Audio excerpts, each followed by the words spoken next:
Hello everyone, welcome to Desi eat Desi love Desi. ಎಲ್ಲರೂ ಹೇಗಿದ್ದೀರಾ? ಇವತ್ತಿನ ನಮ್ಮ special recipe Desi eat special fried rice. ಈಗ ಈ ರೆಸಿಪಿಗೆ ಬೇಕಾದ ಇಂಗ್ರೀಡಿಯೆಂಟ್ಸ್ನ ನೋಡ್ಕೊಳ್ಳೋಣ. ನೀವು ನಮ್ಮ ಚಾನಲ್ನ ಫಸ್ಟ್ ಟೈಮ್ ನೋಡ್ತಾ ಇದ್ದರೆ ಪ್ಲೀಸ್ ಸಬ್ಸ್ಕ್ರೈಬ್ ಮಾಡ್ಕೊಳ್ಳಿ. ಸ್ಪ್ರಿಂಗ್ ಆನಿಯನ್ಸ್, ಕ್ಯಾರೆಟ್, ಹಸಿಮೆಣಸಿನ್ಕಾಯಿ, ಬೀನ್ಸ್, ಈರುಳ್ಳಿ, ಕ್ಯಾಪ್ಸಿಕಮ್, ಕರಿಬೇವು ಸೊಪ್ಪು, red chilli, basmati rice, mushroom, oil, ಉಪ್ಪು, ಅಲ್ಲ ಬೆಳ್ಳುಳ್ಳಿ paste, red sauce, chilli sauce, vinegar, soya sauce, ಗೋಡಂಬಿ, ಹಾಗೆ ಮಸಾಲ ಪಾಪಡ್. 1 ಕಪ್ ಬಾಸುಮತಿ ರೈಸ್ನ ತೊಗೊಂಡಿದ್ದೀನಿ. ಇದರಿಂದ ನಾನು ಆಲ್ರೆಡಿ ಅನ್ನ ಮಾಡಿ ಇಟ್ಕೊಂಡಿದ್ದೀನಿ. ನೀವು ಬೇಕಾದರೆ ಮಾಮೂಲು ರೈಸ್ನ ತೊಗೋಬೋದು. ಈಗ ವೆಜಿಟೇಬಲ್ಸ್ನ ವಾಶ್ ಮಾಡ್ಕೊಳ್ಳೋಣ. ಈ ರೆಸಿಪಿಗೆ ನಾನು 1 ಈರುಳ್ಳಿ, 3-4 ಬೀನ್ಸ್, 2 ಹಸಿಮೆಣಸಿನ್ಕಾಯಿ, 2 ಕೆಂಪು ಮೆಣಸಿನ್ಕಾಯಿ, 1 ಕ್ಯಾಪ್ಸಿಕಮ್, 1 ಸ್ಪ್ರಿಂಗ್ ಆನಿಯನ್, 1 ಕ್ಯಾರೆಟ್, 1 ಕಡ್ಡಿ ಕರಿಬೇವು.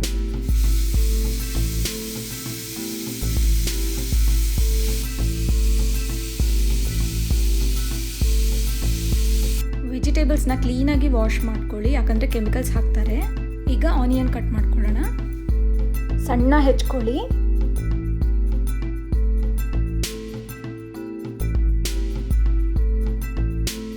ಇದೇ ಥರ ಎಲ್ಲ ವೆಜಿಟೇಬಲ್ಸ್ನ ಸಣ್ಣದಾಗಿ ಕಟ್ ಮಾಡ್ಕೋಬೇಕು. ಕೆಂಪು ಮೆಣಸಿನ್ಕಾಯಿ, ಹಸಿಮೆಣಸಿನ್ಕಾಯಿ ಹಾಗೆ ಕ್ಯಾಪ್ಸಿಕಮ್, ಇವು 3 ಉದ್ದುದ್ದಾಗಿ ಕಟ್ ಮಾಡ್ಕೊಳ್ಳಿ. ಈಗ ಎಲ್ಲ ವೆಜಿಟೇಬಲ್ಸ್ ಕಟ್ ಮಾಡ್ಕೊಂಡಿದ್ದಾಯಿತು. ಅಯ್ಯೋ, ಮಶ್ರೂಮ್ ಕಟ್ ಮಾಡ್ಕೊಳ್ಳೋದು ಮರ್ತೋಗಿತ್ತು. ಈಗ ಕಡಾಯಿನ ಇಟ್ಕೊಂಡು ಇದಕ್ಕೆ 4-5 ಸ್ಪೂನಷ್ಟು ಆಯಿಲ್ನ ಹಾಕೋಣ. 6-7 ಗೋಡಂಬಿನ ಮಿಡಿಲಲ್ಲಿ ಕಟ್ ಮಾಡಿ ಇಟ್ಕೊಂಡಿದ್ದೀನಿ, ಅದು ಸಹ ಹಾಕಿ ಸ್ವಲ್ಪ ಬ್ರೌನ್ ಆಗೋವರೆಗೂ ಫ್ರೈ ಮಾಡಿ. ಆಮೇಲೆ ಇದೆಲ್ಲ ವೆಜಿಟೇಬಲ್ಸ್ನ ಒಂದೊಂದಾಗಿ ಹಾಕಬೇಕು. ಮೊದಲಿಗೆ ಈರುಳ್ಳಿ ಹಾಕಿ,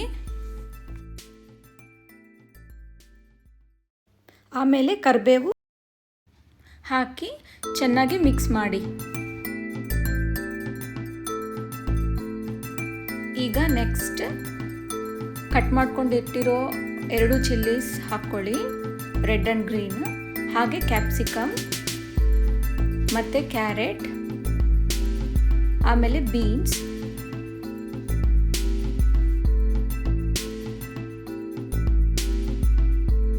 ಮಶ್ರೂಮಲ್ಲಿ ತುಂಬಾ ನ್ಯೂಟ್ರಿಯೆಂಟ್ಸ್ ಇರುತ್ತೆ, ಹಾಗೆ ಇದು low calories and low fat food. ಇದು ಹಾಕ್ಕೊಳ್ಳಿ.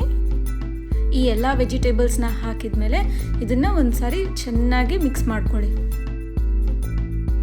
ಇದು ಈ ರೀತಿ ಎಲ್ಲ ಬೆಂದ ಮೇಲೆ ಇದಕ್ಕೆ 1 ಸ್ಪೂನಷ್ಟು ಅಲ್ಲ ಬೆಳ್ಳುಳ್ಳಿ ಪೇಸ್ಟ್ನ ಹಾಕಿ ಚೆನ್ನಾಗಿ ಮಿಕ್ಸ್ ಮಾಡಿ.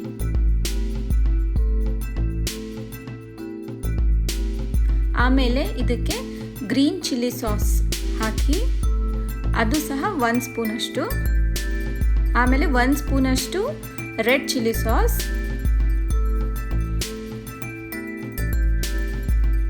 ನೆಕ್ಸ್ಟ್ 1/2 ಸ್ಪೂನಷ್ಟು ಸೋಯಾ ಸಾಸ್,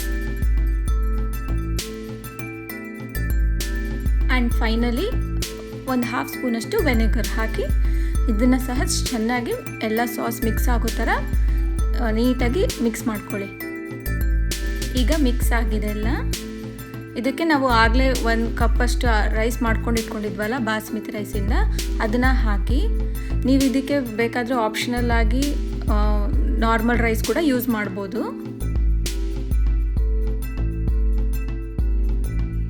ಈಗ ಇದಕ್ಕೆ ಉಪ್ಪು ಹಾಕಿ 1.5 ಸ್ಪೂನಷ್ಟು ಉಪ್ಪು ಸರಿ ಹೋಗುತ್ತಿದ್ದಕ್ಕೆ.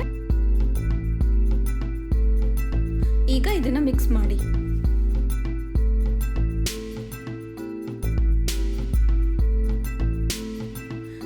ಈಗ ಇದಕ್ಕೆ 1/2 ಸ್ಪೂನಷ್ಟು ಪೆಪ್ಪರ್ ಪೌಡರ್ನ ಹಾಕೋಣ. ಈ ಕಾಳು ಮೆಣಸಿದೆಲ್ಲ, ಪೆಪ್ಪರ್ ಇದೆಲ್ಲ, ಇದರಲ್ಲಿ ತುಂಬ ಹೆಲ್ತ್ ಬೆನಿಫಿಟ್ಸ್ ಇದೆ. ದಿನಕ್ಕೆ 3 ಮೆಣಸಿನಕಾಳು ತಿಂದರೆ ತುಂಬ ರೋಗಗಳಿಂದ ದೂರ ಉಳ್ಕೋಬೋದು. ಈಗ ನೆಕ್ಸ್ಟ್ ಇದಕ್ಕೆ ಸ್ಪ್ರಿಂಗ್ ಆನಿಯನ್ನ ಹಾಕಿ. ಸ್ಪ್ರಿಂಗ್ ಆನಿಯನ್ ಅಂದರೆ ಈರುಳ್ಳಿ ಎಲೆ ಇರುತ್ತಲ್ಲ ಅದು. ಈಗ ಒಂದು ಪ್ಯಾನ್ಗೆ ಆಯಿಲ್ ಹಾಕಿ ಇದರಲ್ಲಿ ಮಸಾಲ ಪಾಪಡ್ನ ಫ್ರೈ ಮಾಡಿ. ಫೈನಲಿ ಫ್ರೈ ಮಾಡಿರೋ ಮಸಾಲ ಪಾಪಡ್ನ ಈ ಥರ ಪೀಸಸ್ ಆಗಿ ಮಾಡಿಕೊಂಡು ಈ ರೈಸ್ ಮೇಲೆ ಹಾಕಿ ಇದನ್ನು ಮಿಕ್ಸ್ ಮಾಡಿ. ಈ ಫ್ರೈಡ್ ರೈಸ್ ಜೊತೆ ಇದು ಕ್ರಂಚಿಯಾಗಿರೋ ಪಾಪಡ್ ನಿಮಗೆ ಒಳ್ಳೆ ಟೇಸ್ಟ್ ಕೊಡುತ್ತೆ. ಈಗ ನಮ್ಮ desi eat special fried rice ready ಇದೆ. ಓಕೆ ದೆನ್, ಇವತ್ತಿನ ವಿಡಿಯೋ ನಿಮಗೆಲ್ಲರಿಗೂ ಇಷ್ಟ ಆಗಿದೆ ಅಂದ್ಕೊತೀನಿ. ಇಷ್ಟ ಆಗಿದ್ದರೆ ಪ್ಲೀಸ್ ಲೈಕ್ ಮಾಡಿ, ಶೇರ್ ಮಾಡಿ, ಕಮೆಂಟ್ ಮಾಡಿ. ಹಾಗೆ ಮತ್ತಷ್ಟು ಹೊಸ ವಿಡಿಯೋಸ್ಗೋಸ್ಕರ ಪ್ಲೀಸ್ ಸಬ್ಸ್ಕ್ರೈಬ್ ಮಾಡಿ. Thank you.